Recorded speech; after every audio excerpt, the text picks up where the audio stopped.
विलास घुले याची झालेली हत्या ही अतिशय निर्घुण आणि एखादा प्रामाणिक माणूस एखाद्याला सोडवायला गेला आणि त्याच्यात तो स्वतःचा जीव गमावून बसला, अत्यंत दुर्दैवी, अत्यंत दुर्दैवी. आणि त्याच्यामुळे त्याची सखोल चौकशी झाली पाहिजे. पण उगाच कोणाचं तरी नाव त्याच्यामध्ये घ्यायचं आणि कारण नसताना त्याला जाती रंग द्यायचा, यालाही आम्हाला मान्य नाही. आणि त्यामुळे राष्ट्रवादी काँग्रेसची स्पष्ट भूमिका आहे की विलास घुलेला न्याय मिळाला पाहिजे. पण तो न्याय देत असताना कुठेतरी राजकीय राजकीय क्रौर्य आणि राजकीय वैमनस्य मनात ठेवून जर तुम्ही एखाद्याला बदनाम आणि त्याच्यामध्ये अडकवण्याचा प्रयत्न करणार असाल तर हे चुकीचं आहे. परंतु तुमचे बीडचे खासदार असलेले बजरंग बाप्पा सोनवणे यांचा मुलगा, मला कोणाचंही नाव घ्यायचं नाही, कोणीही असो आणि कोणाचाही मुलगा असो, जर तो त्याच्यात नाही तर तो त्याच्यात नाहीच. परंतु ज्यावेळेस संतोष देशमुख हत्या प्रकरण झालं त्यावेळेस मात्र तुमच्या सकट इतर आणि आम्ही ज्याच्यावर आरोप केले ते पुराव्यानिशी सिद्ध करून दिले. आणि म्हणून आज नाही, उद्या नाही, परवा नाही, जोपर्यंत वाल्मिक कराडला सजा होत नाही तोपर्यंत वाल्मिक कराड जेलमधनंच बाहेर येऊ शकत. परंतु आता मात्र धनंजय मुंडे या सगळ्या विलास घुले हत्या प्रकरणात सभागृहामध्ये आवाज उठवताना पाहायला मिळाला. विलास घुलेला न्याय द्यावा लागेल हा धनंजय मुंडेंचा आवाज आहे. आणि त्याबाबत धनंजय मुंडेंची आणि माझी बोलणी म्हणजे ते माझ्याशी बोलले पण. आणि मी त्यांना म्हटलं की धनंजय विलास घुलेला ज्या पद्धतीने मारला, एक निष्पाप जीव जो भांडण सोडवायला गेला होता त्याचा जीव गेला असेल तर विलास घुलेला मदत केली पाहिजे. परंतु सोशल फॅब्रिकेशन पुन्हा बिघडवण्याचा जिल्ह्याचा असं आहे की महाराष्ट्रामध्ये सोशल फॅब्रिक बिघडवण्याची जबाबदारी काही जणांनी घेतलेली आहे. मी ह्याच्यावरती कधीही विश्वास ठेवत नाही. जात पात धर्म ह्याच्यावर राजकारण करू नये हा माझं मत आहे. पण महाराष्ट्रामध्ये गेल्या काही वर्षामध्ये जातीय समीकरणं, धार्मिक समीकरणं बिघडवायची आणि आपली राजकीय पोळी भाजून घ्यायची, हे जे काय चालू आहे ते मला मंजूर नाही. गोपीचंद पडळकर यांनी या सगळ्या संदर्भात वक्तव्य केले की बीडमध्ये कुठेतरी ओबीसी अधिकाऱ्यांनाच फक्त टार्गेट केलं जातं, त्यांना दमदाटी केली जाते, त्यांना कामावरतून काढलं जात आहे. त्याच्याबद्दल मला काही बोलायचं नाही.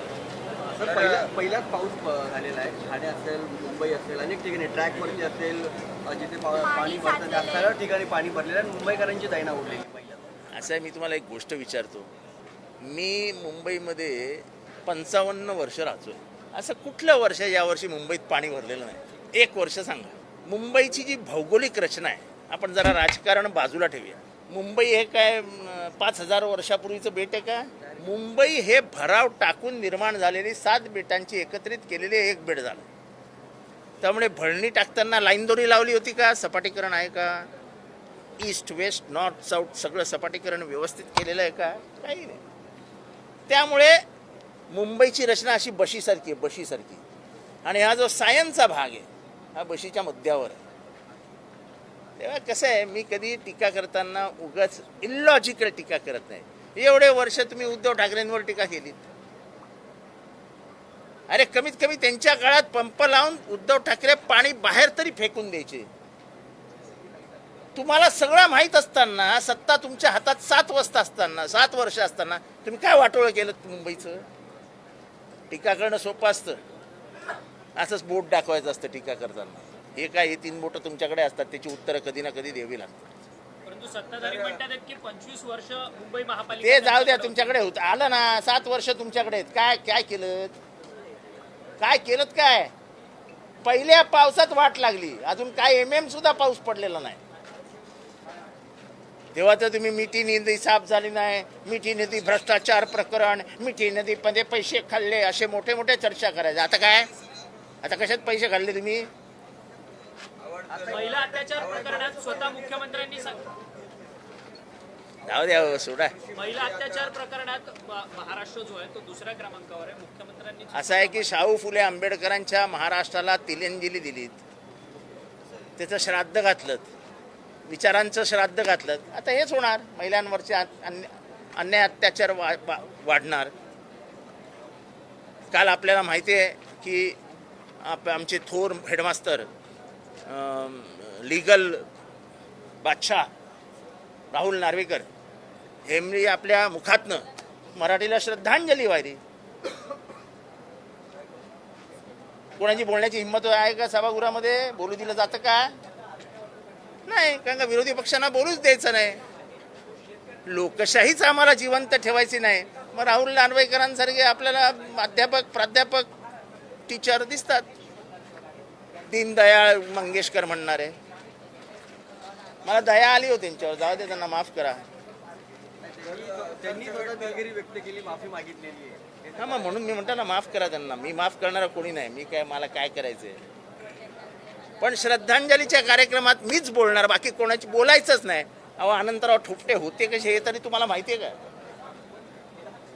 हा, आम्ही अनंतराव थोपटेंबरोबर काम केलेली माणसं आहे. म्हणजे मी काय त्यांच्या गावातला नाही, पण त्यांचं वागणं चालणं काँग्रेसमध्ये होते. हे काय नवीन सुरू केलं आहे?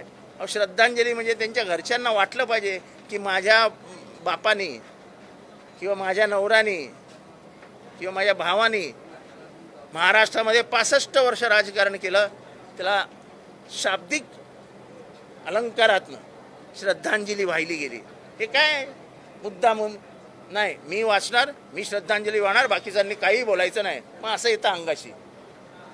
आलं ना अंगाशी? तुम्हाला जादर लिहिलेलं भाषण वाचता नाही आलं हो. लिहिलेलं भाषण. आमचा बाप भलेही गेला नव्हता इंग्रजी शाळेत, मराठी शाळेत. आमची आई भलेही शाळेतच गेली नव्हती, पण त्या भाषेवरचा जो प्रभाव आहे, प्रभुत्व आहे, पकड आहे, ती कधी कमी नाही झाली. तुमचा जो माज आहे ना, माज, सत्तेचा जो माज आहे ना, तो वरचा उतरवत असतो असा.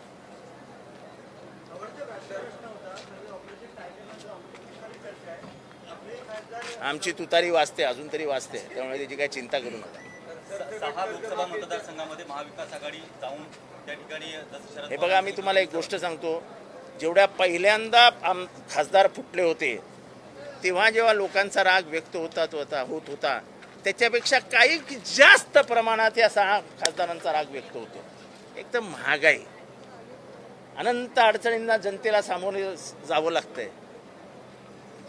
पेट्रोल डिझेलचे वाढलेले भाव, दैनंदिन जीवनामध्ये पसरलेली अस्वस्थता, आणि त्याच्यात हा सत्तेचा माज लोकांना नाही सहन होत. महाविकास आघाडीची पुढची दिशा काय असेल? नाही, ती मी ठरवणार. कोण ते शरद पवार, उद्धव ठाकरे आणि राहुल गांधी आणि हर्षवर्धन सपकाळ वगैरे मिळून ठरवतील. मी कोण नाही, मी एक साधा कार्यकर्ता आहे. आपली भूमिका पार पाडत असतो.